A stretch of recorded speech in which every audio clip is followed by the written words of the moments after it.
Roll for Initiative. The Roll for Initiative podcast, issue number 56. I am one of your hosts, DM Vince, and we're coming to you live from probably the oven at this point, 90-something degrees outside here in the hot, sweaty state of Pennsylvania. I'm sitting alongside here with good old DM Nick. Yeah, almost right alongside in the Buckeye state of Ohio. Yeah, you got that high degree, the high temperature over there too, right? Oh my gosh, it's hotter than the city of Brass right now. I mean, yeah, I got to throw in kind of gaming tie into there.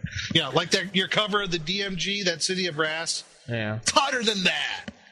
It's hotter than Dark Sun. Oh, never mind. Whoa. Let's not get crazy. I'm just kidding. Anyway, so what's been going on lately? Well, we updated the website with all the shows. I put all the graphics up because it was like show 48 to show 52, and then lacking some other ones. So I put all the graphics up so it matched all of them, so you could read all the show information. Because some people were looking for that. Not everybody goes to forums and looks those things up, but you can go to osrgaming.org and look at all the show notes there. It's very simple to find. Lord knows I don't go to forums, do I? No, not at all, Mr. 10 Post. Hey, I like those 10 posts. Yeah, sure you do. Anyway, you been doing anything? How's the family game going? I haven't started yet. I'm hoping to start it maybe. Well, I don't know about this weekend. We're going to be a little bit busy, but I'm thinking the weekend after that. I think it'd be July 22nd, right around there. Right. I'm hoping to maybe get it started then. That would be my soonest time. But other than that, just trying to figure out what we're going to do for the home game when my friend Jeff leaves for Afghanistan, and what we're going to do in between that time when he gets back. So. Okay. Cool. So that's pretty much it there. How about you? What's been going on with your gaming life? Well, I was actually reading up on your specialty, Nick, of the old Hackmaster. Oh, cool. Yeah, I was looking at 4th edition, and then I realized that Basic came out, which you said you play tested. Yes, I did. Yes. And I wasn't too keen on it. I didn't like the rules so much, and it was kind of weird. Yeah. It's a little weird at first, but it's okay. And then I was like, I'll just look at 4E because that's closer to what we play anyway. So. So that's pretty cool. Me and Glenn were talking about it. DM Glenn from Save or Die, and he was thinking, "Well, why don't we play a game just to try it once?" We're like, all right, sure. Maybe. If anything, worst case, just mine it for ideas. Yeah, that's the best. Yeah, it has some really cool ideas. But what's the deal with calling him God instead of God? It's just a spelling thing. Oh, okay. I don't know. Kind of out of the Knights of the Dinner Table comic. Okay. So. Other than that, I've been jotting down notes to bring back the Book of Sorrows because we were talking about that. So we're going to do so. Starting next week, we're going to start recording, which will probably be by the time everybody hears it this week. So we're going to be doing that. Yeah, some people were looking forward to it. So otherwise, Anyway, that's it. I think we'll head into Table Matters. Sage Advice. All right, so now we're in Sage Advice. We have one letter to read for you guys, and look at this. Jason popped up. Hey, hi. Sorry. I was rushing home from work. I'm here now. Yeah. What, no teleportation spells? No. Yeah, they keep putting me in the middle of mountains. Oh, that's bad. Forever to dig out. That's a bad thing when they put you in the middle of a mountain. The worst. All right. Well, we have one email this week, and it was from Riven. He says regarding morale checks for PCs. Remember we were talking about that a couple weeks ago? Yeah. Mm-hmm. He said, I also tried to use morale checks for PCs when I first picked up D&D. If I remember correctly, I understood they were intended for NPCs, but didn't grasp why. I mean, why should NPCs have different rules from PCs? Right. Ha! As you probably can guess, that didn't last very long. So he wanted to Why am I running away? Yeah. So he just wanted to share his little story. Running away. Yeah. Thank you, It's Riven. only a one-hit dice creature. Thank you. I feel only marginally less silly, but Thank you for somebody being in the same boat as me when we were kids. Definitely.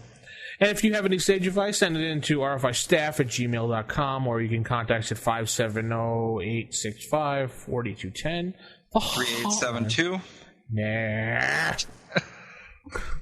And we'll head into table manners. Typical. Of all the evil creatures in the world, I'd like to find one with table manners. What, are you kidding me? I spent years cultivating the worst table manners on the planet. Table manners.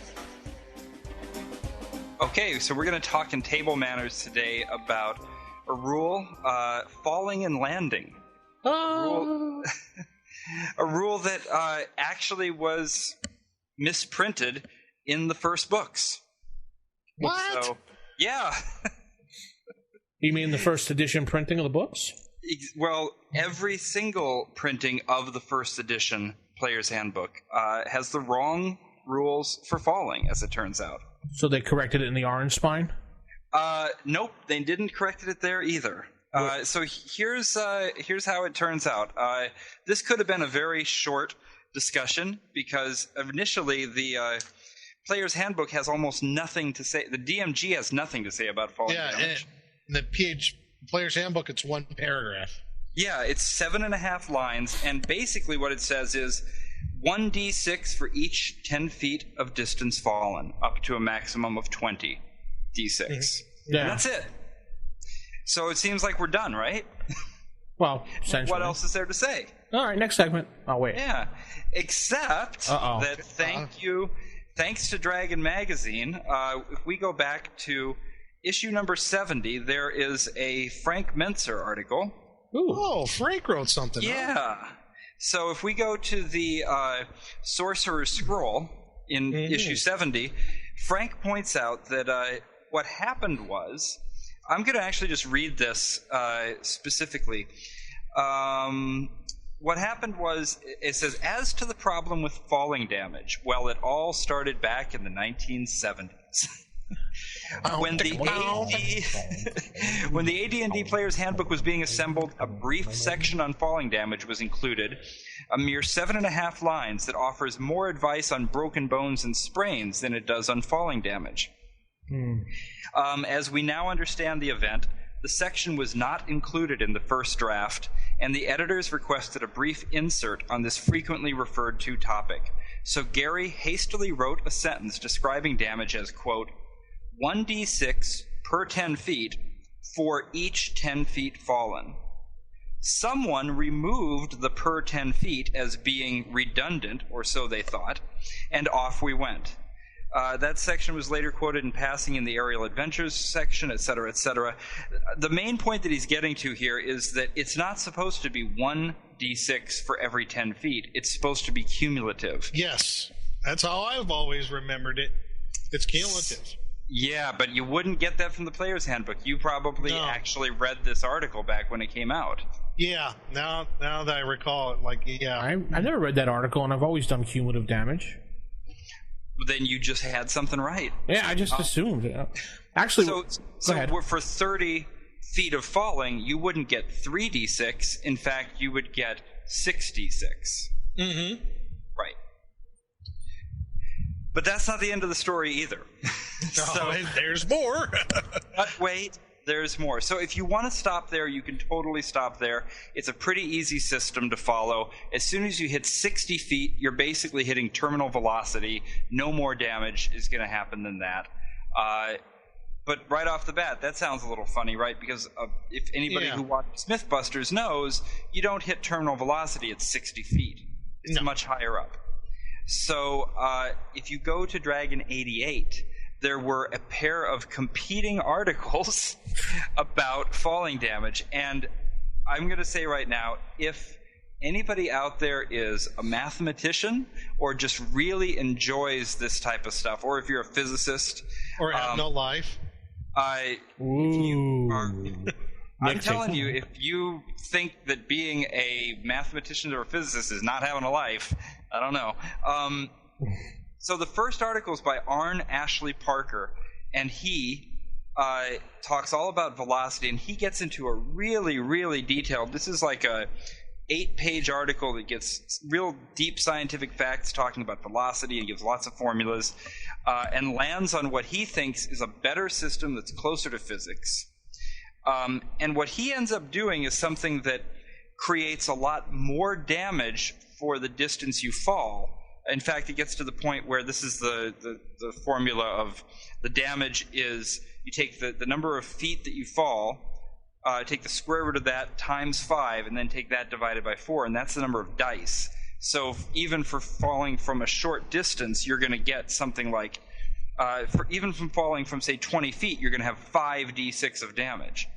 Whoa! But he offsets that with saving throws. And the saving throws get complicated too. I'm not going to try to read through the whole thing, but basically what it is you do a saving throw, which is essentially an ability check. So it's based on your dexterity. So you fall from 20 feet, you've got 5d6 points of damage, but your dexterity is 15.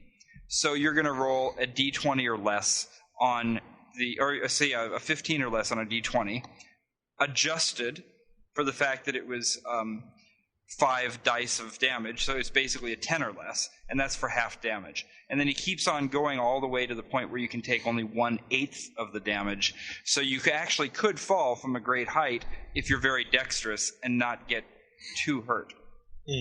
It's complicated. If you're the kind of DM that likes having formulas and dice like this to figure stuff out for ultimate reality, it's pretty cool. It might be a lot easier to run the 1d10. Now this was from Dragon number 88? Mm-hmm. So this was, 1984, I think, probably? August 1984. Wow. So Nick. my 13-year-old brain probably went, lame, moved on to read Wormy or something. Because that's just, even nowadays, that's like a little too much for me. There's a rebuttal. The very next page is... Oh, goody! I like rebuttals. Who does a rebuttal to this falling thing, and I'm not going to go into all of it. He gets into physics too, and his formula ends up essentially going back to the original 1d10 cumulative per 10 feet. 1D10. Not exactly, but I mean, sorry, 1d6, sorry. Wow. No, it's not exactly that, but it gets close enough to it that you could feel comfortable saying, if I just want to roll some dice, I'm just going to do 1d6 cumulative, 20 is the maximum. No saving throws, just go for it. Now, I know in my game what I do, there is no maximum. Right. I mean, to me, because I remember reading in the player's handbook where it says, this treatment gives character a better survival chance. Well, that means that a maximum of 20d6, that what we're going to say to like a maximum of what, as far as feet wise, 60 feet, you said, Jason? For the original system, yeah. Yeah, so basically they're saying from 60 feet on up to, let's just say low Earth orbit, that your maximum damage is only 20d6. Mm-hmm. If you don't burn I out. don't think so. Call me kooky. I'm not a big. I'm not good on math. Sure. I know a little bit about science and things like that. I mean, you fall from a great height, you're probably gonna die. You're gonna die. Usually die. I mean, 60 feet, 200, 2,000. Well, so then you get into terminal velocity, because there is a point at which it doesn't matter how much higher you fall from, you're going to fall at the same speed. Oh, falling from 10,000 feet and 20,000 feet is exactly the same. Oh, that's good to know. I mean, either way, you're dead.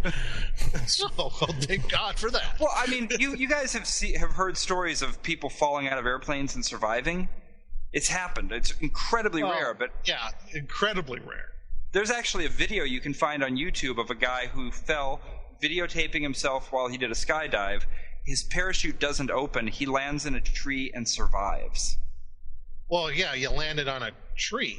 You didn't land on, concrete. Yeah. Well, he would not have survived on the concrete. But what I'm saying is, there you go. if it wasn't for terminal velocity, which is basically saying that there's a certain point at which the air resistance outdoes gravity, Right. so that you can't fall any faster because the air is holding you back. It's Right. enough to save your life if you hit something that's soft enough, like a tree. Right, and that's kind of alluded to in that paragraph where I think it says, where is it?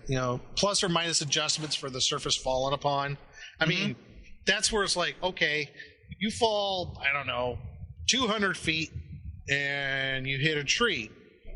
Yeah, you're gonna get hurt, but not as much as like if you fell 200 feet and Hit the ground. Yeah. Right. Or if you fell 200 feet into a body of water. There's going to be some plus or minus. If you fell 200 feet into like a pool of molten lava, well, you're just dead. Right. I have my lava suit on. Well, then you're fine. Okay. Obviously. Then you're fine. Okay. Well, Or you just disbelieve. I don't know. So the system that I'm not going to try to describe it in too much detail because it's easier to read than it is to hear.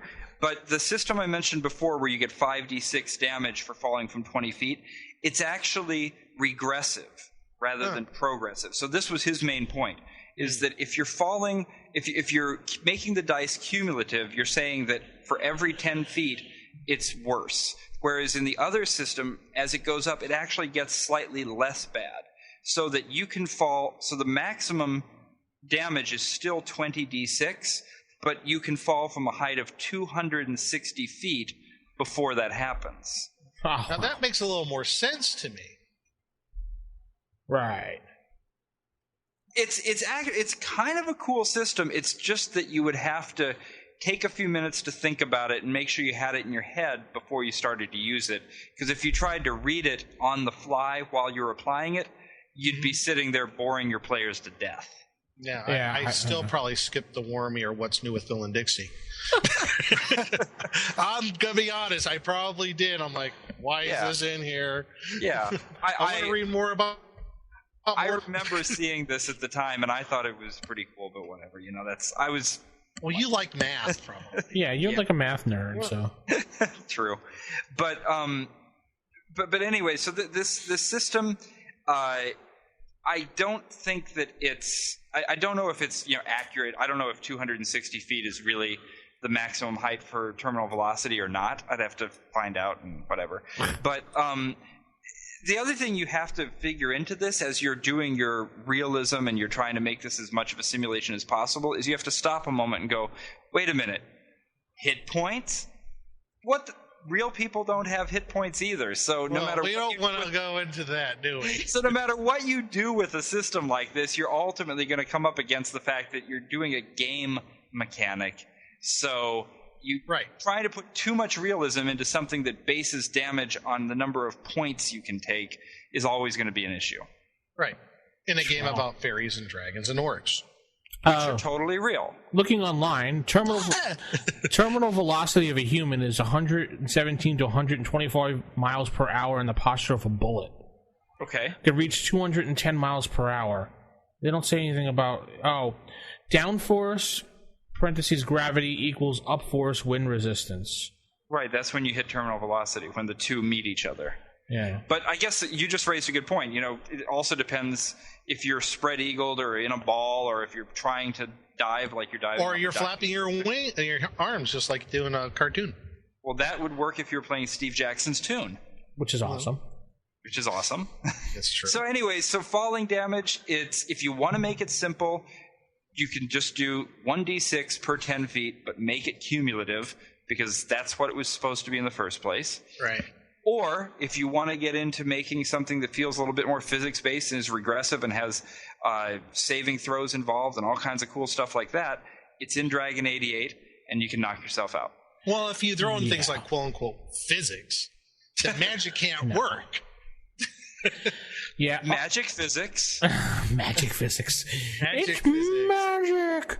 Anyway, as normal, Jason, obviously I don't agree with you. It wouldn't be a podcast if I agreed with you totally, so I don't do that. I don't handle all the math and all the physics. Like you said, I'm more on the fly. I don't go by the book. Honestly, have you ever jumped off a diving board at 30 feet into the water? I have not. Nick? Maybe on a dare. Okay, I've done it, and into the water, it's still kind of, you feel the impact on your legs. Anybody will feel the impact. Now, just imagine you're 60 feet in the air, you're a fighter wearing plate mail, and you slip off the edge of that cliff and heading down straight into the rocks. Oh, you're dead. You're dead. There's no need to roll. You're dead, or you can, if you want to be a fair DM, you could say he's unconscious. Anything over 60 feet, my book is you're either unconscious or dead, depending on the height. And I like that you actually factor in things like, what the character's wearing and weapons and stuff like that, because that was another thing I was thinking about. What has the character got on? Obviously, if it's a monk and he's wearing that big robe, I would actually consider that like part of a kind of like a parachute because it's so large. Well, the monk would just bounce off of trees like Crouching Tiger, Hidden Dragon kind of thing. Nick. What? No, but I would consider that some type of parachute or what am I looking for? Hang glider type thing? Sure. Well, so there you go. What kind of campaign are you running? Are you running one that's got Crouching Tiger, Hidden Dragon kind of physics, or are you running one that's got really super realistic ones where, sorry, there's no way to survive a fall of 70 feet. You just can't do it. Honestly, no. I don't care what the book says. If your campaign are hit points something that you've made a lot of allowances for, and you've said, well, it's how to do with how the person dodges the blow, or is it no, that's literally how much damage he can take if you stood there and just whacked him with a sword over and over again. 10. Why are you Ow. dead? 10. Ow. I don't care. Let's do something I don't know. If the fighter fell 60 feet, I would still roll the dice, and if he survives, fine. But I can tell you that fighter is not going to be, he gets up at the bottom and is like, I'm okay. You still have to do a system shock roll. One hit point left. He's like, I'm okay. No, that's not it. You're you have contusions. You have bones sticking out. Exactly. No, Vince has a good point though. You got to get. What about your system shock? What about saving throws? What about system shock? Oh, I would forego the saving throws and do system shock because that's going to be a heck of a shock to your body. Yeah, I agree. But so if you have a character that falls from 60 feet using the cumulative one, so you got 20d6 of damage, and somehow you roll 21s in a row. It's only 20. Theoretically, it's just as. It's just as likely to roll any number as any other number. You could have a case where somebody rolls 20 points of damage on that. What are you going to do then? Luck. Pure luck. Okay. Heck of a lot of luck. The gods intervened somehow. Yeah. Rosencrantz and Guildenstern intervened. There you go. Thank you very much. That's when you, as a DM behind the screen, go, I meant 41. Yeah, that's it. Oh, I'm sorry. Did I say that? Yeah. All right, so I guess that pretty much ends that. We'll figure out, ask you out there how you handle falling and landing. Do you take the Jason by the book approach or the... I just want to state for the record, I'm not advocating either one because you know what I've done up until I read this? I did exactly what it said in the player's handbook, and I went, 40 feet, 46. So I was getting it wrong no matter what. I would probably go with the cumulative 1d6, or d6 per...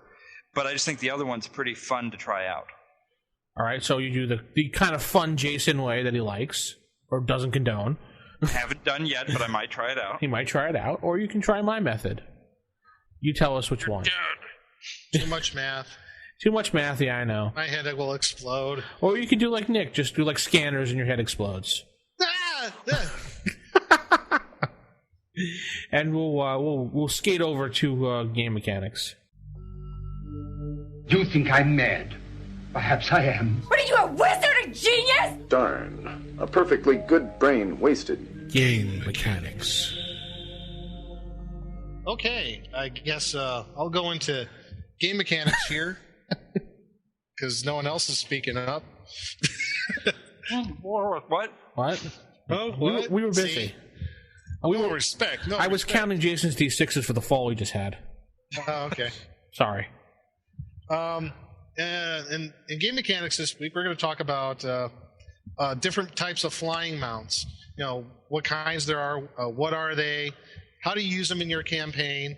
And I thought it was really interesting in the player's handbook how it really, I think it tried to keep it fairly simple. It kept it to what Gary Gygax considered the three most common types that you would run into as far as either player characters getting flying mounts would either be a griffin, a hippogriff, or a pegasus. Giraffes, hippos, and pigs. Oh Yes. my. Giraffes, hippos, and pigs. Oh Indeed. I thought it was interesting that he actually had a little parenthesis statement that says griffins will eat pegasi or hippogriffs if given a chance, and hippogriffs confined with pegasi will bully rag them whenever possible. Poor Bully rag, Pegasi. another Gygaxian. Yeah. Couldn't just say bully, could he? Had to say bully rag. But he gives a brief description about griffins, how to train them. Nasty, ill-tempered creatures. Though once you break their will, I guess, they become fiercely loyal mounts. But you have to be really on track with the training. It's roughly about 4 months of training for a griffin, and within that time, you cannot have a break for no more than 2 days at a time. So if you have a break, you can only take a day or two at a time, and you must continue with the training, or their natural instincts kick in, and they're like, "Yeah, the heck with you! I'm taking off, or I'm going to eat you." So, after a couple more months, you're able to fly the griffin, but he also gives another paragraph as far as upkeep of these creatures. Not very cheap. They're very expensive to feed. They need at least 3 groomers and about 300 to 600 gold pieces a month as far as upkeep. That's probably because, special quarters, food, all these other things. Generally, they'll eat an entire horse for dinner. Jeez. For a griffin. Yeah. Hippogriffs, not so bad. Does it have to be a good horse? I don't think it really cares. As opposed to what? A bad horse? Yeah. Just give them the ones you're not using anymore. Citizen, why are you doing that to me? Wilbur, why are you giving me to the griffin? So sorry, Mr. Ed. Yeah. But he says the hippogriffs, similar training, not as nasty, not as ill-tempered, and also like Seabash. Yeah, with lasers on their heads. Yes. And they can, once they're broken, they could serve more than one master, and like the griffin, will only allow the person that trained it to fly it. And also, hippogriffs are omnivores, which I didn't know. So they are not as expensive to feed, so you can feed it animal and plant matter. So instead of giving it, the whole pot roast, you can give up pot roast, some potatoes, and veggies on the side. Aww, all the trimmings. Yeah, it's a well-balanced meal for the hippogriff. Pegasi, they said they'll serve any good characters. They're loyal, given to one master in a lifetime. Other than that, also for flying mounts, when they must rest an hour for every 3 they fly, and when they rest, they voraciously eat whatever they can find. So they binge eat. They basically, because they're using all the muscles in their body to fly, and keeping your happy butt in the air with it. Right. So poor hippogriff's like, I got to keep up with this guy. He's on my back for 300 miles. Yeah, we got to stop and eat. This bum. So, sometimes it says use of more exotic types of flying mounts would generally require some form of spell control, like Charm Monster, Likewise, griffins, hippogriffs, and pegasi can be charmed and ridden. And then it says it continues on to things like aerial combat. And so logically progresses into there. But there's a pretty nice, concise few paragraphs about the 3 basic mounts. I think we're all kind of familiar with in our games, but ones that were vaguely alluded to that were not mentioned. I mean, what are some of the other mounts that you could think of? I'll go with Vince first. That would be logical, go-tos for other types of mounts besides the basic 3 here. A large eagle. Okay, like a That's rock. good. Yeah, rocks would be good. I was thinking like wyverns. Yeah. Wyvern would be good. Yeah, the Dragon Riders. Yeah. Well, I've been reading all of the Temeraire novels lately, so Oh, really? I'm just thinking dragons. I'm not really just thinking dragons. Yeah, it's not. Yeah, the 800-pound gorilla in the room here. Oh, that's like a toenail. Yeah. The 800-ton gorilla. And I don't think I've ever had a game or ever been in a game where anybody had a dragon mount. That's just a campaign buster right there, At least in my opinion. Have you guys read Naomi Novik's Temeraire novels? Mm-mm. No, I've heard of them. I was actually wondering how well they were put together. They're amazingly good. It's so for anybody who doesn't know them, they are sort of set in like almost like an alternate history. They're set like in the time of the Napoleonic Wars, and everything is just like it was then, except for one thing: dragons are real. Ah, okay. And the dragons, the way that first of all, she's one of the best action writers that I've ever read. I mean, she can just describe action that literally makes you feel as on the edge of your seat as you are in a movie. Cool. And then the way that she gets into the heads of these dragons, and they're somewhere between, sort of like incredibly intelligent puppies in a sense, because they're really loyal and but they're also incredibly ancient and wise at the same time. Right. But the way that she does it, it makes you think about potentially bringing that into a campaign, in the sense that these dragons aren't going to just step in and upset the balance of power in a one-on-one fight. They're going to do what they want to do. They might, and if you're going to have one as a mount, I guess the main thing is that the other guys get to have one too. And they're so big that they just don't fit into. You wouldn't bring one into a dungeon in these cases. No, and that's where you kind of, since we're on the topic of dragons as mounts, keeping within the game mechanic, I think you got to be very, very careful if you're gonna even hint as a DM that this sort of thing is possible with your party. I know with my players, they would ruin everything. As they do all the times. We can't have nice things. They love breaking adventures. They love breaking modules. So this is the kind of thing where I'm like, I don't know. This is where, like, if they're going to have a dragon mount, it's going to be basic dragon, no spells. Oh, yeah. Minimum intelligence for the creature. No possible. No Aragons here. Yeah, no Aragons here. Sorry. I mean, yeah, I wouldn't go there in a normal campaign unless the DM had really, really thought about it and figured out how to counteract the issues that are going to come up with letting somebody have a gold dragon as a mount. Yeah, that would be just wrong. Don't just do it on a whim. Think this one out. Think about what it's going to do to your campaign. Think about how to counteract the issues. I'd love to hear somebody come up with some creative ways to allow that. I've never done it. I almost think in a way about the dragon issue, it's either all or nothing. Either you don't have it, or they're just as common as horses. You know? Right. So it doesn't be like special and all that stuff. If you're the only one with a dragon in a campaign, you're pretty much destroyed the campaign. Yeah. Agreed. I'm trying to think of some others that might be good. I mean, we said like a rock. Why had dragons? Wyverns, dragons. The dragons I used in my campaign. We were playing classic D&D, and you know how there's a subdue rules for subduing dragons in classic. Actually, it was in B4.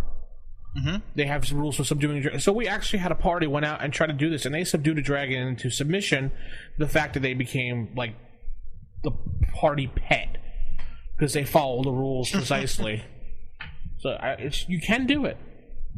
Yes. Doesn't the in the player's handbook? I think is it the player's handbook of the DMG where they talk about the monster as a player character, like why you don't want to do it. Yeah, the DMG. Yeah. We talked about that once. Yeah. Yeah, why you don't do it, but then it sort of gives a little bit of a wink and a nod to those people who might go ahead and try it anyway. But what I remember is that the illustration that accompanied it, I now have to flip and make sure if I remember. Yeah, the green dragon toasting the kobolds? Yeah. Yes. so that's your campaign with a monster as a player character. This is what will happen. Whoosh. Yeah. But the fact is that it does get to you're virtually on your own. You have advice as to why they're not featured. You know, we don't give any details in doing it, but hey, it's up to you. It's your world. And I'd say the same thing with the dragon as a mount. It's not such a good idea, but it's your world. Yeah, if you can work it out, go for it. I'm just trying to think of some other creatures that we might have overlooked that might be decent as mounts. Might be thinking of one. I'm not sure if they have wings. Is it the what is it? Chimera? Don't they have wings? Yes. Mm-hmm. How about a chimera as a mount? How about a pterodactyl? If you use dinosaurs in your campaign? That would be good too. A pterodactyl. How about a gargoyle? How about a what? Isn't that the flying head? Yeah, it's the flying vampire head. Oh, jeez. Not so much. Yeah, but unless you're playing a pixie fairy or something, I don't know. Full pixie fairy. Here you go. Pretty fearsome thing to see. What's the other monster that it can shoot spikes out of its tail? Here's a good one. What about the Opinicus? Is that on the monster manual too? Yeah, they're sort of chimera looking. Isn't it like a head, like a camel, and? Yeah, but they got wings, and they are chaotic good, and they're very intelligent. So it'd be, I think you start getting out of mounts as a beast of burden and more as a partner. We haven't actually thought about when you're talking things like Shidoos and what about Masu? What about insects? Giant insects? Oh yeah, like a giant praying mantis or a giant bumblebee. I could see like an elf or something riding that around, like a ranger or something. Like a giant butterfly, like Mothra. Well, there's the fire friend. It's only 1 foot long, but if you're playing a gnome. Oh, what about a giant turtle? Oh, never mind. A what? A giant turtle? Gamera. Does he have a little friend named Kenny? Yes. Then he must die. Oh, you what went about there. the how do you pronounce it? The Kirin? Oh, Kyren, yeah. Kyren? Yeah. I'm looking at the dragon horse right now. I think when you get in the mounts like the dragon horse, Kyren, or stuff like that, you're talking about those sorts of creatures because they're so highly intelligent. I kind of play them off because they're like, I'll let you ride me once. Yeah. Well, that's kind of but like. I'm not a horse. Basically, no, sir, I don't like it. It's more like an NPC. Yeah. That lets you ride on their back. Yeah, as a favor. Because, things like Shidoos and Lamassu and Kyren, they're pretty powerful creatures. They're not just going to let some bumbling, 5th level fighter say, hey, come on over here. I got a little. Now, what if you have really clever players that wind up tricking a demon that could fly into being their mount? They somehow like bind the demon somehow. Yeah. Yeah, I went through that. Really? Yeah, it was a great Joe DM campaign, and we were going after one of the lesser demons of hell because Joe was bored that week, so he decided to throw something big at us. Oh, like he always does. So we wound up. No, don't get Joe bored. Yeah. So he tried to throw some kind of trick at us with a contract, and we all sat together and looked at it because it was Joe, and we figured out the trick and we reversed it on the actual demon. I forgot what demon it was, but the demon became our servant. So we took turns riding on its back. No way. Yeah, that's awesome. He had to do whatever we told him to do. He eventually got out of the contract because he killed us, but sure. Well, that'll do it. Yeah. There was some sub clause. I don't know. So the tough part that then comes next is once you've got your flying mount is, well, not tough for the players, but for the DM, just making sure that you've got your flying combat down. Yeah, that's true. And I guess, if I remember right, I'm looking at the rules again now, but if I remember right, it still stayed pretty two-dimensional even though you were in the air. It didn't really get too much into, like most games. I mean, if you've played any miniatures game that's with airplanes or something, they tend to be a little bit, or certainly the space games, they still stay pretty two-dimensional. Yeah. So it's not too bad. That's when you're like, okay, it's a game. I'm not going to try to do advanced hyperphysics. One of the things I did like out of the flying mount section, but it was only talked about with the Griffins, the cost of keeping these flying mounts healthy, being fed and groomed and everything. For what was it, Griffin? It was anywhere between 300 to 600 gold pieces a month. Yeah, it should be expensive. And it should be. Yeah, it should be. And I think the more exotic the mount, the more expensive it should be. Absolutely. So if you want to capture that, get those wyvern eggs and raise those little baby wyverns up to be mounts for you. Well, we had you better have a real good long-term investment plan. Another Joe story for you. Joe actually had an interesting flying mount combat scenario for you. When we attacked, and he made us roll a D20 as usual, and a D4. And whatever the D4 landed on, that was the particular side you were attacking from. So if it was a 1, you were attacking from above to below, or if you rolled a 4, you'd be attacking from below to above. He kind of worked it out that way. Interesting. That's cool.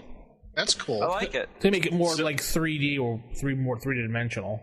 Simple. Yeah. But elegant. Yeah, because you still want to have that feeling. I like that. Yeah, it was just I think he threw it together, but it was really cool how he did it. We need to find this great Joe DM.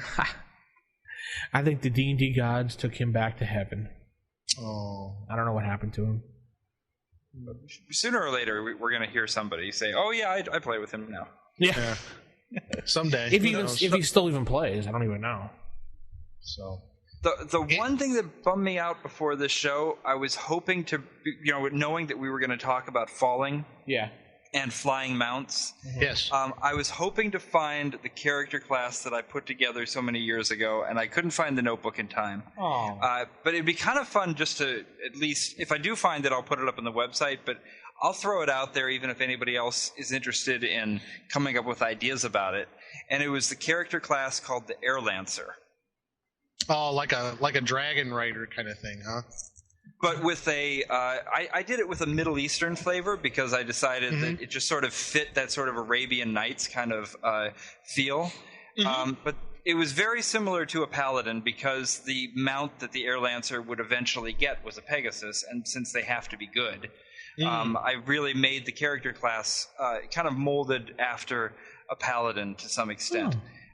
I can't remember a lot of the other details. There was some spell use at high levels, but really the main point of it was the increased, the better ability with flying steeds.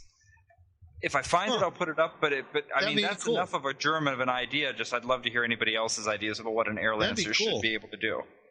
Yeah, I would definitely like to see that because knowing how you would probably be a well balanced class. So. I hope it was. I hope I don't dig it up and find out that it was a total munchkin. I just was like, I will have the ability to control Pegasi. And throw 20 dice fireballs at will. Oh, please. I remember the first class I created for AD&D back when I was like 12. It was called the Shining Warrior. He looked like a greasy, Nordic guy. He had he kind of looked like Thor, but dirty, and he had a shining hammer that he could toss, and it did 1d4 plus 10 points of damage, and You know how you are when you're a kid. You're like, yeah, damage. Well, okay, since we kind of derailed this 9,000. conversation, well, let's see how everybody else feels about how they use flying mounts in their campaign. Let us know on the forums at osrgaming.org. Oh my God, Nick got something right. Never mind. Yes, I did. What's the email address? I'll throw the whole Senate at you. Anyway, yeah, I'd like to hear some stories, maybe some people about some funny or interesting stories about flying mounts in their campaign, maybe some interesting or unique mounts that they might have used for flying mounts. So let's leave that out to the folks listening out there, and I guess we'll move on to Creature Feature.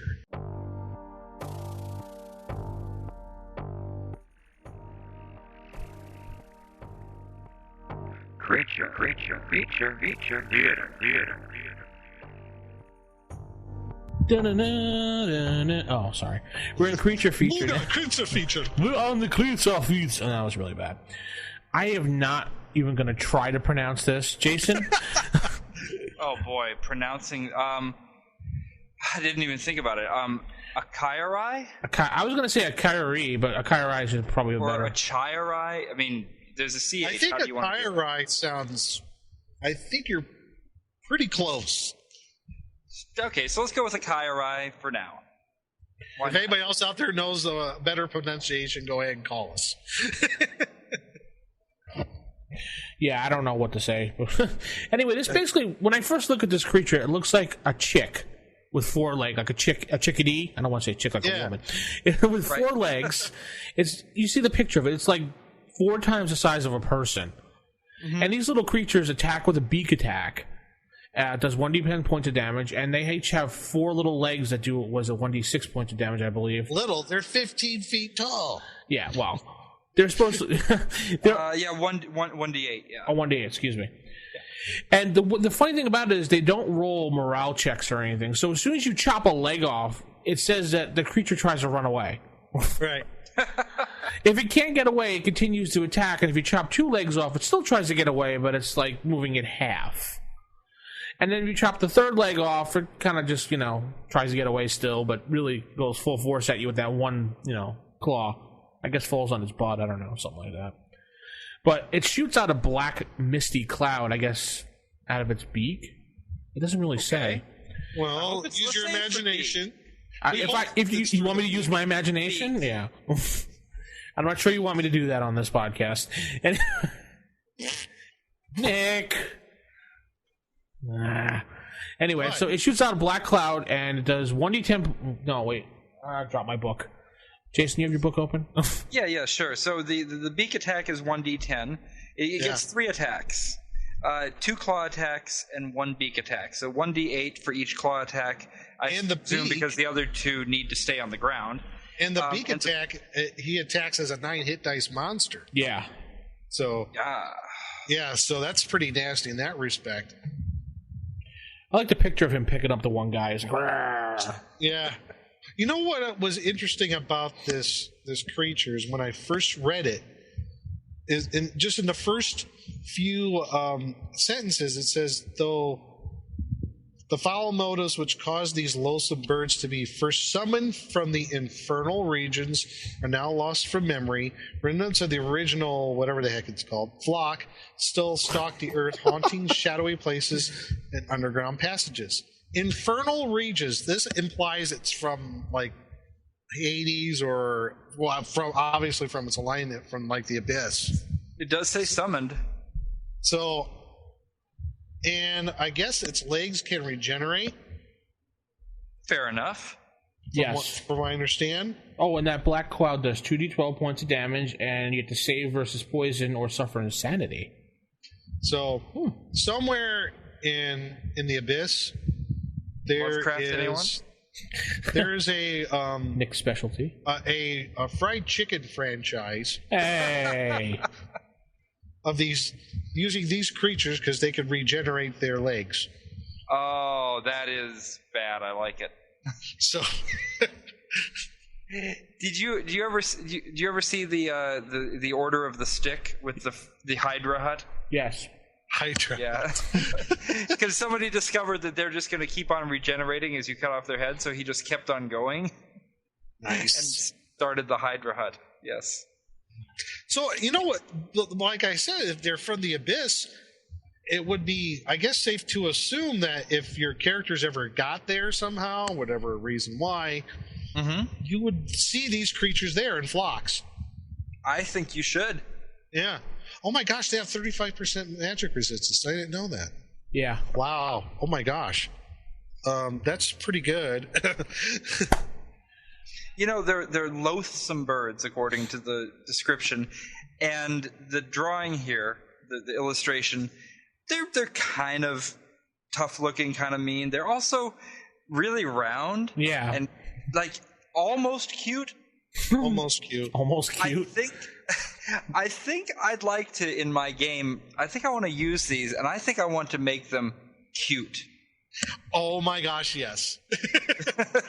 This is a way to sucker into player characters. Oh, look at the breed. Exactly. Absolutely. Why did you do that to my eye? My eye! Wow. It's I'm far totally more with you on infernal. that. Oh yeah, I'm totally with you on this one. I love that idea. Yeah. Make Sucker them your different players. colors. Oh yeah. Like Easter colors? Pinky. Pink and yellow, bright blue. And they're emitting the cutest little sounds. I mean, they're really just big puffball birds. What could possibly go wrong? They're Exactly. they're jiggly puffs. Uh-oh, Nick, that's a Pokemon reference. You okay, Nick? So, is this creature exist in Pokemon? I don't know. You'd have to ask Crispy about that one. It seems to be the running gag for the creature feature lately. Is there a Pokemon equivalent? I think there actually is, thinking There about it. probably is. I don't feel like going to Pokemon.com to find out.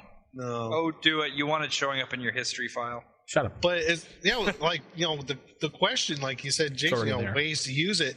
Yeah, I would.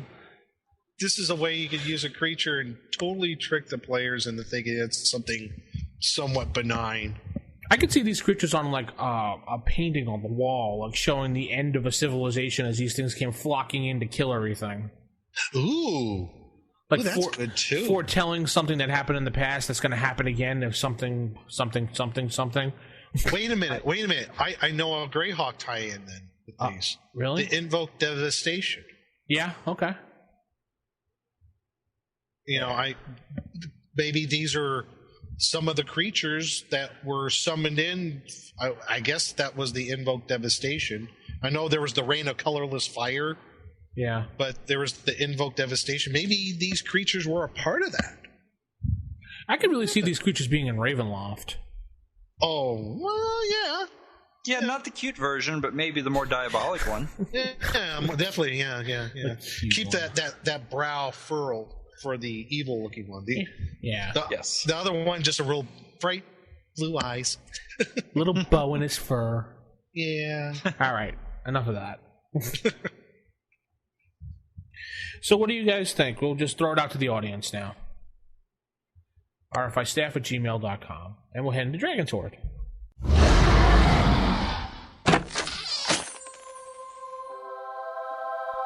The Dragon's Horde.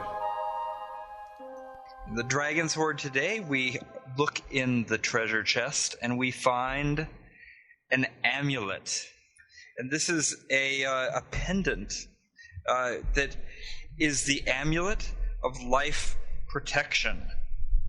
So what this does, this pendant, or I guess it could be a brooch, it says pendant or brooch, it is primarily to do two things. The wearer cannot be possessed by any type of mental attack, so a magic jar spell, no demonic means, no diabolic means, no demon is going to be able to possess you. Your amulet protects you from that. And the other thing it does, that if the wearer of this amulet is slain, it's almost like a lich's phylactery here. The psyche enters the amulet and is protected for 7 full days. After 7 days, though, it goes to the plane of its alignment. So it's basically a 7-day holding buffer against, before you head off to the happy hunting grounds. Basically, you're stuck in limbo for a week. I never actually. Speaking of that, I never actually thought about that, Jason. Alignment planes. You mean like where your character would go after death? Yeah, you just said alignment planes, and I mean that might be a topic for another show then, because it's just interesting. Alignment planes. It would be. It'd be really, what's going on over in the chaotic neutral alignment plane? What kind of a world is that? It's a circus. Yeah. Anyway, go back to the amulet. Sorry. Oh yeah. Well, I mean, this is really its main two things. It's definitely something that's more useful to high-level characters. You're going to run into the sort of situations where you have to worry about being possessed, especially demon possessed. It also protects you against psionic attack. A couple of psionic attack modes: psionic blast and psychic crush. So really, the amulet of life protection would maybe be better described as an amulet of psyche protection. Yeah, it's protecting your soul. Yeah. Essentially. You know who could really use this? Linda Blair. Would have been helpful. Yeah. Would have been helpful. That whole movie Exorcist, yes. There'd be an interesting thread. Movies that would be different if you had the right magic item from the DMG. Oh, okay. That's a new one. Yeah, we wouldn't have 47,000 Friday the 13th movies and 9 Nightmare on Elm Streets. And yeah, all you need is a wand of fireballs. Yeah, it'd be fine. What would a wand of polymorphing do for Michael Myers? I don't know. For the multiplicity with Tom Hanks? No, whoever. The guy who's not Tom Hanks. Michael Keaton? That's the one. Yeah, he's not Tom Hanks at all. No, not at all. Not even close, but same color hair. Back to the point, the Amulet of Life Protection. Really good for high-level characters. Can you think of some places that you would want to let your players get a hold of one of these? On the top of the highest mountain in the highest realm. Or at the bottom of the deepest sea. This is not Titanic, pal. I just thought you were going to start singing River Deep Mountain High at any point. He went there.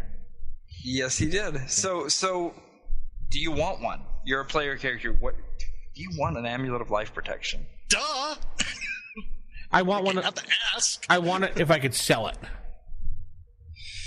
Well, okay. How many XPs is this sucker worth? Yeah, I don't know. I'd have to go and look. Probably a lot. Well, okay, see, here's one I was just wondering 5,000. I'm totally keeping this thing. Totally. All right, so let me throw out a DM question to you. Dun, dun, dun, dun. Either one of you can be the DM here. All right, I'm in the party. We've all we've found an Amulet of Life Protection, and we know we're about to go up against a demon. Save or die. I say to the rest of the guys in the party, you know what? Come really close to me. We'll just get a long chain for this thing and affix it around all our necks at once. No. What happens? Who gets the protection? No. Nobody does. Because that's not how it was originally intended. No, it wasn't forged that way, no. Yeah, no. Fine. It's worn on a chain, so if do I have to put it around my neck? Can I carry it in my hand?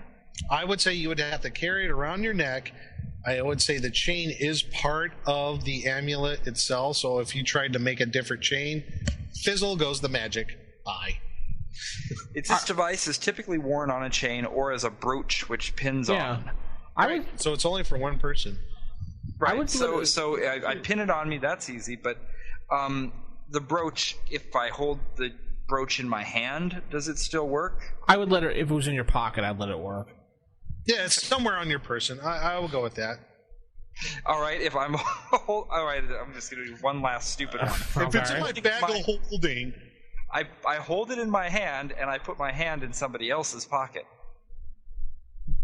That's a little too personal, but.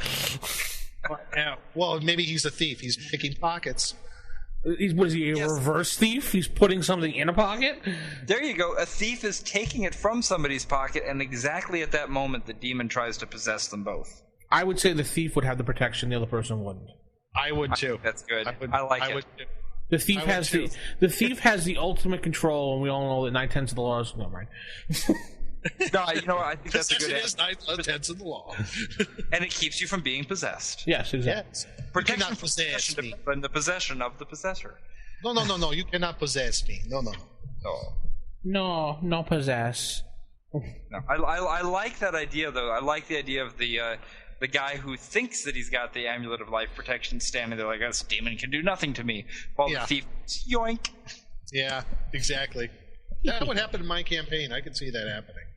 I don't know why. You have some real dastardly people in your campaign, Nick. Yeah, but I love them for it. Keeps me on my toes. This is why playing with people around a table is always going to be more fun than computer games. Oh, because you just couldn't come up with that otherwise. No. Yeah. No fun having an argument with a computer over rules. Oh yeah, there's no fun going. I picked a pocket and it goes, you can't do that. Yeah. Well, I want to. You can't do that. Error. Or like when I used to play that Indiana Jones game in the Lost City of Atlantis. Anytime you wanted to do something, they could say, "No, I can't do that. No, I can't do that. No, I can't do that. Nope, sorry. Nope, sorry." I took the game and threw it out the window. End the game. As you should. Yeah. So that is the amulet. In a nutshell. Then I can't use it. Yeah. On a brooch, in a nutshell. And we'll head into our last segment of the night. Ooh, one of those electronic voting dealies. So the 10-foot pole. Jason, you missed our 10-foot pole last week. What was it? It was you naughty boy. Yes, it was. We wanted you to vote twice. Well, what brand of dice do you like? We had Game Science, Chessex, Crystal Cast, or Q Workshop. And surprisingly, right now in the lead is it's a tie. Game Science? Chessex is actually highlighted as the lead with Game Science tied with it. So Chessex as a favorite? Yeah, apparently Chessex is the last vote that we got. With 43, they're everywhere. You can get a lot of them, but I don't know if they're favorite. They do make some pretty neat dice. Have you guys seen? It's too late for the poll, but unconventional dice? No. Oh, like a D7? Oh. No. The company's actually called Unconventional Dice, and they just make really cool stuff all the time. And if you can follow them on Facebook, it's just called Unconventional Dice, and I think it's a guy from the UK who sits around just designing cool new ideas for dice every week. Wow. So I'd like to get paid for that. Yeah. Yeah. So which one would you vote for, Jason? Oh well, Game Science. Okay, so you just broke the lead. Surprisingly, I love Game Science dice. Surprisingly, Q Workshop had no votes because I've never heard of it myself. Gimmick dice. What? You're just mad over Goodman Games, Nick. No. Oh, I just don't understand. I don't think Game Science are that great a dice. I just don't. I've handled them. I just don't see anything what's so special about them. Mm-hmm. Well, I like just the way they feel. I mean, whether they're more accurate or random than the others, let somebody else argue that one out and sit around and plot things. The fact is, I just like how they feel. I like the sharp, clean edges. The fact that they just feel really well made, and I forgot the guy's name now, but I love his passion for it. How just into the way that he does these he is. It's great. All right, let's have to look up Unconventional Dice. That sounds cool. Yeah. Oh, Unconventional Dice. I just looked. Their website is dicecreator.com. Cool. So creator with an O. CREATOR. Is there another way to spell creator? No, not properly, but some people creator. Some people could spell it wrong. Sorry, my spell check is off. So the poll. There's no spell check in URLs. No, there is not. Well, actually, you can get it, but anyway. I don't know why I can't click Jason. I'm having so much trouble going to Flickr or Tumblr. No, my spell checker won't let me get there. The catchphrase is "Take that, crispy." Remember that. But he's not here right now. I know. Anyway, so the poll for this week is a fun poll. It's you go into a dungeon, you take with you A, a torch, B, food, C, a 10-foot pole, or D, RFI podcast on your iPod. Or E, a Tommy gun. No, there's no Tommy gun. That's my one. That's just as I call it, a Tommy gun. A torch, food, 10-foot pole, or the RFI podcast. Ooh, that's a tough one. Well, you don't need the torch if you've got the podcast. Your iPod lights up. Exactly. That's true. But you can only see so far with the iPod lighting up. True. Especially if you have like the classic generation, doesn't give much. Unless light. I'm an elf and I have infravision, so meh. Well, then the iPod's going to ruin that. Yeah, duh. Duh. Think about it, elf with an iPod. Duh. Yeah, take that, Nick. So I'll leave it up to you to vote out there. Vote often. Vote as much as you can. And I think that's going to end the show this week, guys. What do you think? Sounds good. I like it. And wait, Gen Con 22 days away. Yes. Man. Are we going to do a meetup, Jason? Yes, we have to. We have to do. I'm thinking Friday night might be a good time for a meetup. All right, well, let's check our game schedules, make sure that there's not some like crazy thing going on, and we'll pick the best day. Sweet, and we'll post it up on the forums for you guys. All right, so keep it original, keep it old school. Good night, everybody. Good night, everyone. Good night.